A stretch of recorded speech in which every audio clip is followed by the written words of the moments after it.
and then I'll explain it. I just want to see your reaction first. Okay? From our perspective, we were talking about value, and we talked about moral relativity, and on atheism and naturalism, how actually everything is relative.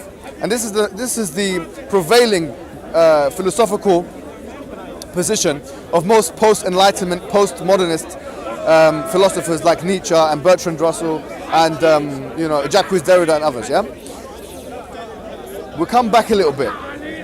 So in other words, moral relativity suggests that you make your own morality, right? You make your own purpose, you make your own morality. From an Islamic perspective, we say that obviously God, the all-knowing, the all-powerful, the all-wise, He is the one who sets the standards, He's the one who makes the morals. For us, the worst sin, the worst thing to do, worse than murder. Wait, what's going on? Worse than murder is this thing called shirk, and I'll tell you what it means. Shirk is the association of partners with God. Before I want to say something. I want to make a controversial statement first. Yeah, I'm going to make a controversial statement, a ridiculous statement, and then I'm going to explain the statement. Let's suppose that this is on Islamic theology. Yeah, you come out from planet Earth, and there was this imaginary button. Yes, but you're a Muslim. Let's say pretend you're a Muslim. There's an imaginary button. You press it, the whole Earth blows up and destroyed. That's not a great button to have. It's not a great button to have, right? Let's pretend that button exists. You go now, you're on the moon, on Mars. You go there, button, crazy button, press the button, everyone blows up.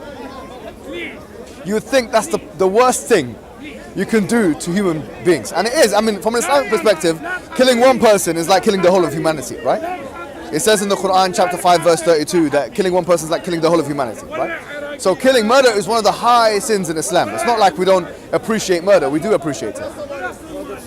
But the ridiculous statement I wanted to make to you is as follows. Do you know that button that you press and the murder and all that stuff? If someone had pressed that button and killed everyone, and he was a Muslim, it's less severe than doing this thing called shirk. It's less severe. It's very severe. Very, very severe, no doubt. But it's less severe than doing this thing called shirk. What is shirk then? The question. I mean, what is shirk? What is this thing that you're talking? You press that button. What is it? Okay, I'll tell you. Shirk is when you give the rights. We believe in God. God, the creator of the universe, the heavens and the earth, everything, yeah? The maintainer, the sustainer, etc. Shirk is when you give the rights of God to other than God. That's basically it. What are the rights of God? The rights of God from the Islamic perspective are as follows.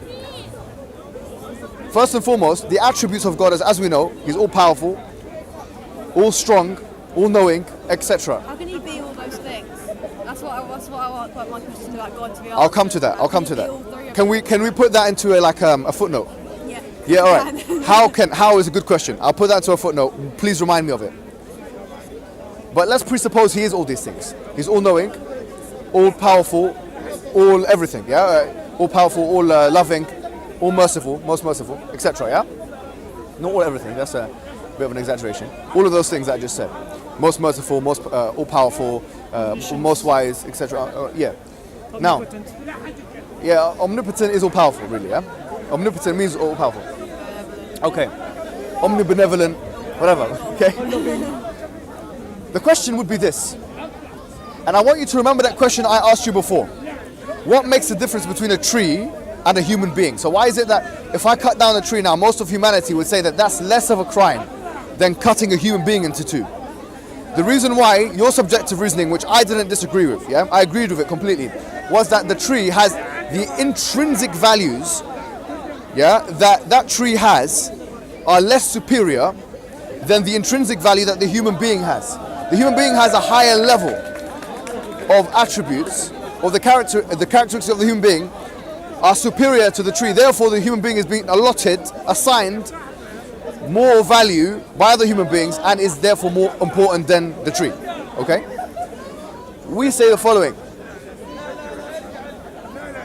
What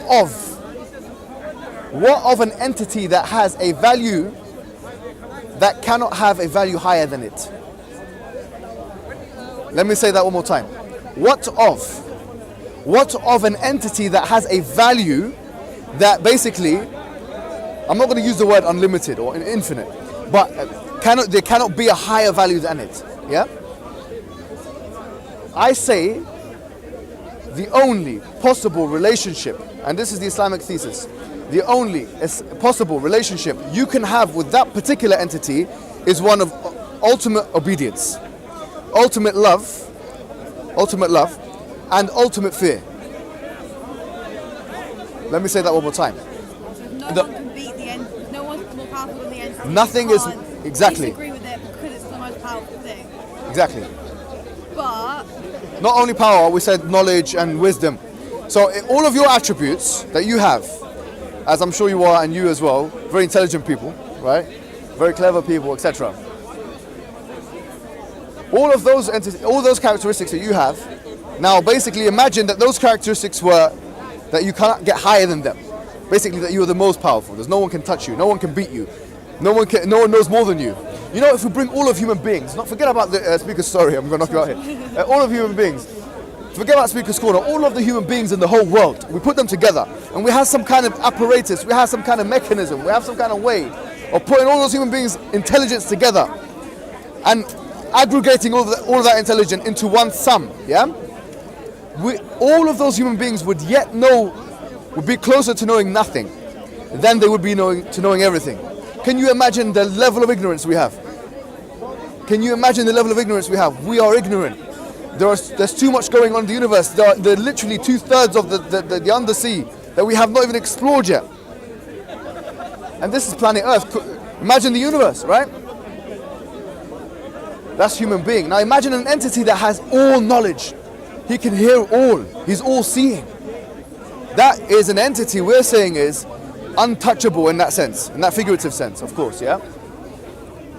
Now, what we're saying is that the only possible relationship you can have with such an entity is one whereby you're submissive to that entity. You cannot have another. That is the most appropriate, in terms of appropriacy, that is the most appropriate relationship you can have with that entity. In the same way as you would find killing that child an egregious transgression of the human rights of that child. The case, because of the intrinsic characteristics of that child, we say is the same reason why shirk, association of partners with God, is the most egregious transgression or crime that anyone can make on anything. In other words, just like the child has rights, the creator has rights, yeah? So when someone realigns the appropriate relationship they should be having with the creator and they realign it to the creation, we say that that is the worst possible realignment. But what happens on that day, billions and billions and billions of years' time, when we have literally seen everything, done everything, worked out everything, there's no illness, there's no... Human beings are perfect, we know everything. What happens to that entity then? What happens when we have all the knowledge and there's like, why should we strive to get there rather than obey someone that is there? What I'm saying to you is this. That entity, if we presuppose its existence, it doesn't have an end, right? It continues. And we're saying that human being will never reach a point where it knows everything by virtue of its insignificance on the universe. Its placement on the universe is an insignificant placement. We will never be able to encompass all that which is around us. For that reason, we say that, look, when we're talking about that appropriate relationship, now we'll go back to our analogy, the ridiculous thing that we said, that I know to secular ears it sounds like the most ridiculous thing you can ever say. Not killing one child, killing all the children, not killing one human, killing all the humans. Press a button, you're on Mars, press one button, every human being blows up, the whole planet Earth is blown to smithereens, yeah? We're saying, for a Muslim to do that is one of the worst things you can possibly do, right? It's you know, you're going to hell, you know, how dare you do that? But that is not as bad as the person giving the rights of God to other than God. Why? Now you might say, what the hell are you talking about, my friend? What the hell are you saying? The reason why is because aggregate value of all of those human beings on that planet Earth, as we've talked about value assignment, and this was a big theme of what we were talking about today, the aggregate value of all those human beings combined on that planet Earth doesn't even amount to a drop in the ocean compared to the value of God. Therefore, when we talk about God's value, inappropriacy when it comes to the rights of God has a more severe implication, has a deeper consequence, has a higher ramification. For that reason we say this. We say that the most appropriate relationship to have with an entity that is all powerful, all knowing, all hearing, etc., is that relationship of submission. That's what Islam actually means. Islam is submission to one God. And the biggest crime of humankind is to misappropriate that relationship and to assign the rights of God to other than God. That's the biggest crime. That's, from my perspective, the clearest thing I can say about the Islamic thesis. Do you get that? Now, let's bring out the footnote you were saying. How do we know that God is all powerful, all knowing, all hearing, etc.? How do we know that? I say this. Let's go back to the dependency, because we were talking about the baby on the incubator. We were talking about as well human being on a life machine, right? One theme that we will always come back to when we're talking about these issues is contingency, is dependency. Contingency is dependency, right? I say the following. In the realm that we live in, everything is contingent. Everything is dependent. In the realm that we live in, everything is dependent. In the universe, everything is dependent. Something is dependent upon something else. Give me an example of something other than that. Give me an example of one independent entity that lives within the universe and is with us now that we can point the finger at, empirically see and see. There's nothing, right? Everything in the universe is dependent upon something else.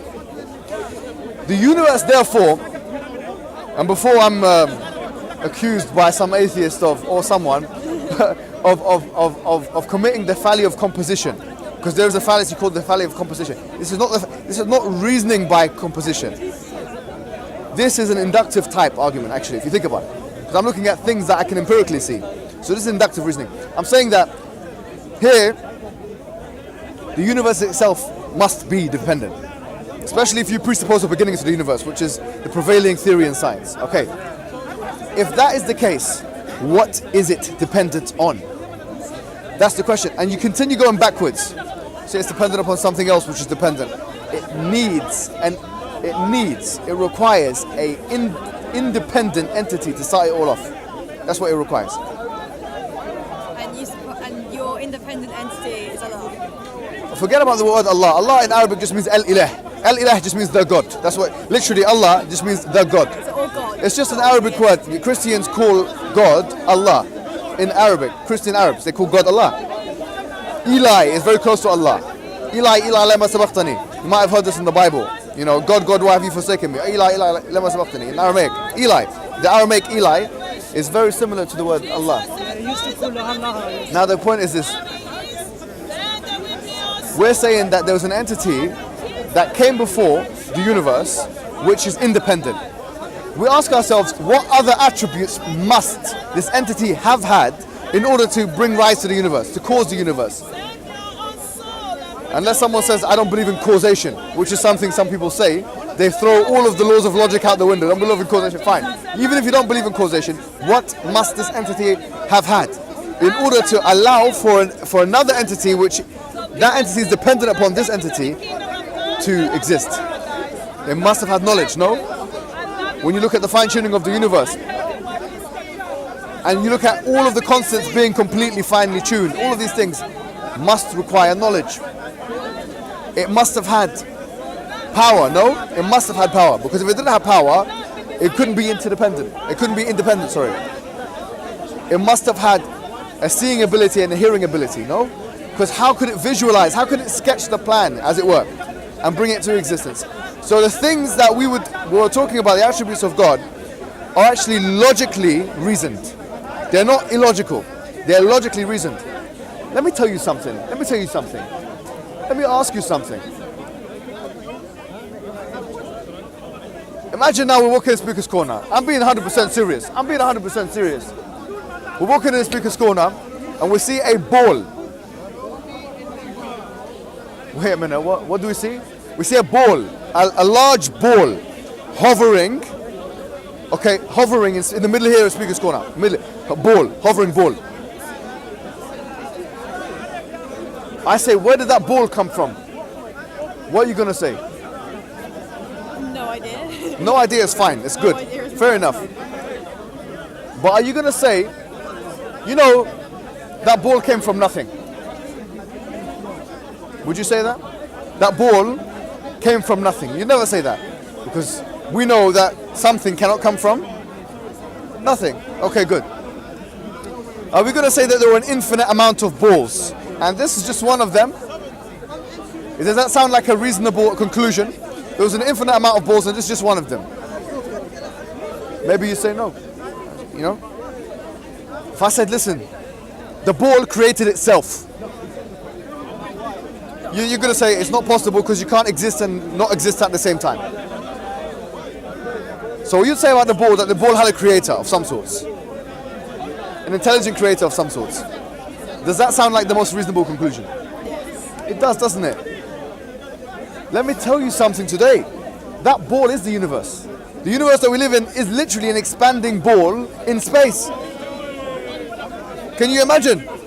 The universe we live in now is an expanding ball in space. The same options apply. The same exact options apply. So we say the ball of the universe which is expanding must have had a creator. Must have had an intelligent force behind it. We call that intelligent force Allah. We do, yeah? We don't say it's three in one entity. We call it just as one entity that created that ball. Does that make sense? Okay. Now the creator of that ball assigned purpose for everything inside of that ball, all right? And human beings which he also created. He assigned purpose and gave them value. And he also gave the human being an ability to recognize the ball. To recognize him, sorry, not the ball. Yeah, an ability to recognize him. Then he reminded the human being. He reminded the human being using human beings, other human beings. Sending a medium, which we call an angel. Wait a minute, isn't this fairy tales? Isn't this mythology? You're talking about angels now, my friend. No, hold on. Yes, it's a metaphysical reality. An angel is a metaphysical reality. Yeah? We believe it's a metaphysical construct, religious construct, which we can't see or touch or hear. But just because you can't see something, secular ears, once again, when you hear the words angels, I know how it feels, yeah? When you hear the word angels or devils, I don't believe in that. Angels, no, man. We've already dispelled all of those kind of things in the Enlightenment period. Don't bring me back to this angels and devils. No, hold on. I know you've heard this before.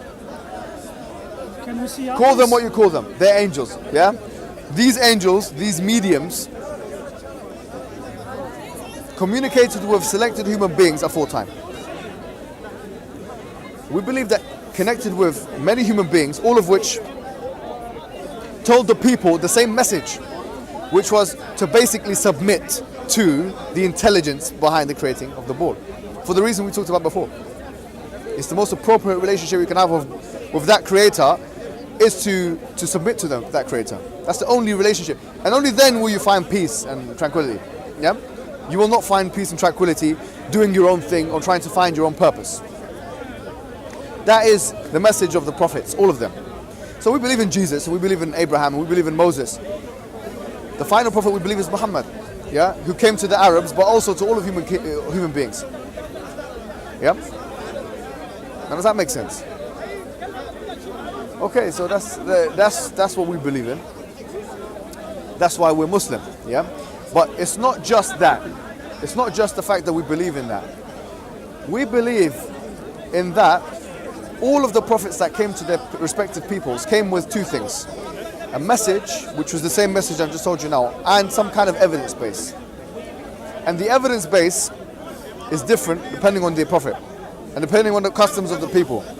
So for example, Moses, he split the sea. We believe in this. Yeah, we believe that Moses split the sea. Jesus cured the dead, rose the dead with God's permission. He cured the blind with God's permission. We believe in those things. We don't disbelieve in those things. We don't believe that he was God or the Son of God. We don't believe that. Yeah, but we believe that he was the Messiah and